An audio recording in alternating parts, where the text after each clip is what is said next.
Good morning, friends. Now we are discussing uh, floor bodies in module number 4. So that is the subject of fluid mechanics. So when the fluid is flowing over the body, which is in the state of rest, a force is exerted by the fluid on the body. Similarly, when the body is moving in a stationary fluid, that is the fluid is in the state of rest, the body is moving. So the force is exerted by the fluid on the body. So in both the cases, the force is exerted by the fluid on the body. So the flow past immersed bodies, we can take the examples like so air flowing over the buildings, so water flowing over the bridges, and submarines, ships, aeroplanes moving through the water or the air. So both water and air will be taken as the fluids. So submarines, ships, aeroplanes moving through these will be considered as the examples of the fluids flowing over the stationary bodies. So buildings and bridges are the examples of stationary bodies, and air and water will be the flowing fluids, whereas submarines, ships, aeroplanes, so these are the bodies moving in a stationary fluid. So here the forces exerted by the flowing fluid on the stationary body will be shown in the figure. So the main forces are lift force and the drag force. So drag force is horizontal and lift force is vertical. So they are combined into one single force, that is the resultant force. So here the stationary body is shown in the figure. U is here the velocity, fluid velocity.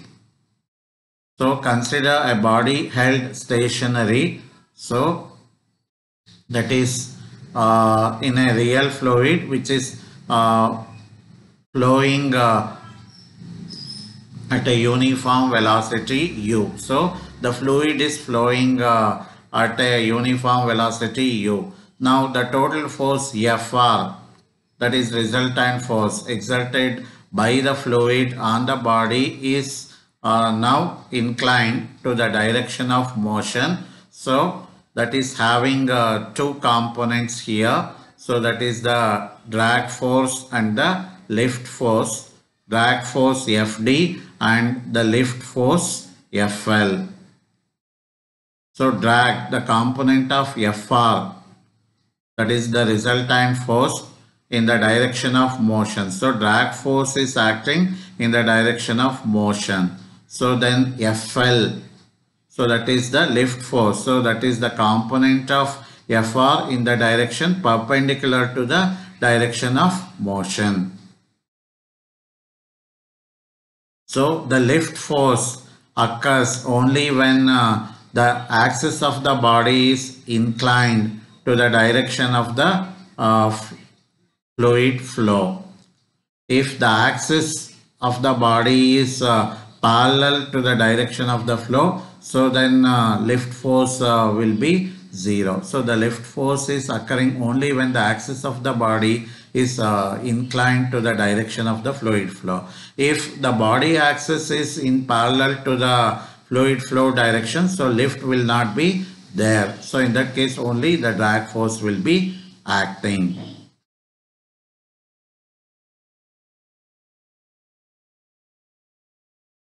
So this is shown here, the airfoil here. So the drag force, so that is acting, so that is on the line of action of the movement.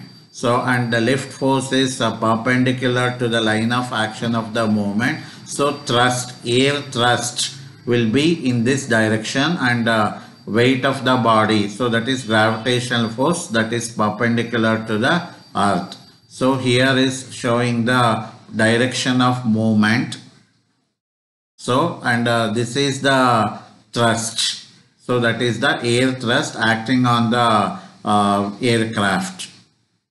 So here I have the video showing the aerodynamics. We'll see this. Bricks, Teslas, splitters, wings. Spoiler alert, we're talking about aerodynamics.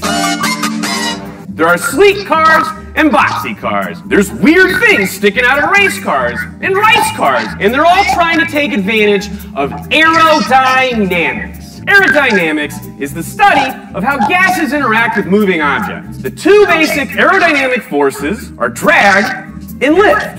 Drag is the force air exerts against a car as it moves, while lift is the perpendicular force exerted by the air on the car. Lift includes both positive lift, that's the flying kind, and negative lift, and that's down force. Air moves in a very similar way to liquid. You just can't see it. If you think about it, every time you drive, you're practically swimming through an endless air ocean. Air obviously isn't as dense as liquid, but it's still touching stuff, so there's friction when something moves through it. And that makes drag probably the most important aerodynamic factor that we have to consider. And drag is basically a thing's velocity squared multiplied by its drag coefficient and its frontal area. Drag coefficient depends on a lot of factors, some of which are an object's overall shape, surface roughness, and speed. A brick has an awful drag coefficient of 1, while a teardrop, the most aerodynamic shape there is, has a drag coefficient of about 0.05. When you're loafing around at low speed, the air's not much to be worried about, so there's not much drag. And cars have plenty of power to push the air out of the way, even if it's shaped like a brick. In the very early days of automobiles, manufacturers really didn't have to care about shape because cruising speeds barely got up to 45. But I don't know, maybe if the Model T was more aerodynamic, it could have gone 50. The earliest land speed record racers quickly realized streamlining their cars are going to make it way better for going fast. Because of that velocity squared part of the equation, drag increases significantly the faster you go. Some might call it exponentially. At 70 miles an hour, there's 4 times more drag than there is at 35 miles an hour. That means it takes a lot more work to push something through the air. Looking at a fast-moving, non-aerodynamic brick, air's going to pile up in front of it and create an area of high pressure there. At the back, a low-pressure air pocket forms and creates a pressure differential. So not only is there frictional drag simply from the motion, now there's another force trying to drag the brick backwards. All this makes drag a really big factor in determining fuel efficiencies and top speeds. A reduction in drag coefficient from 0.3 to 0.25 would increase fuel economy by about a mile a gallon. By the same reasoning, an electric car can go further on a charge, the more aerodynamic it is. That's why they look so weird. Now that we're regularly cruising at speeds over 70 miles an hour, we got a new focus on fuel efficiency or battery range. Production car designers try to get the lowest drag coefficients possible.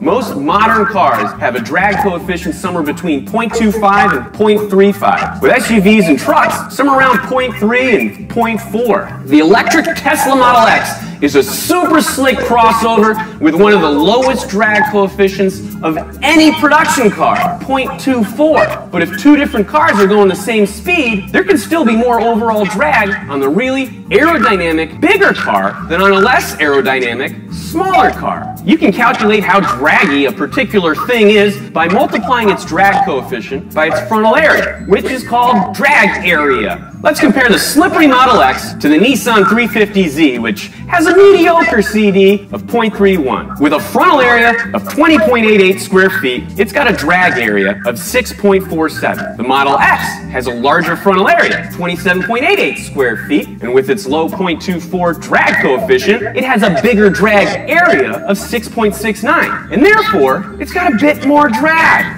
More drag! So maybe now you're thinking, hey, F1 cars are really fast. I bet they're crazy aerodynamic. Well, you'd be wrong. They had a drag coefficient of about 0.7. That's more than a minivan. What? F1 cars and most race cars are designed mostly with lift in mind. Traction and grip are just as important to fast lap times as speed and power. Turns out, keeping a car from flying off of the ground helps improve grip.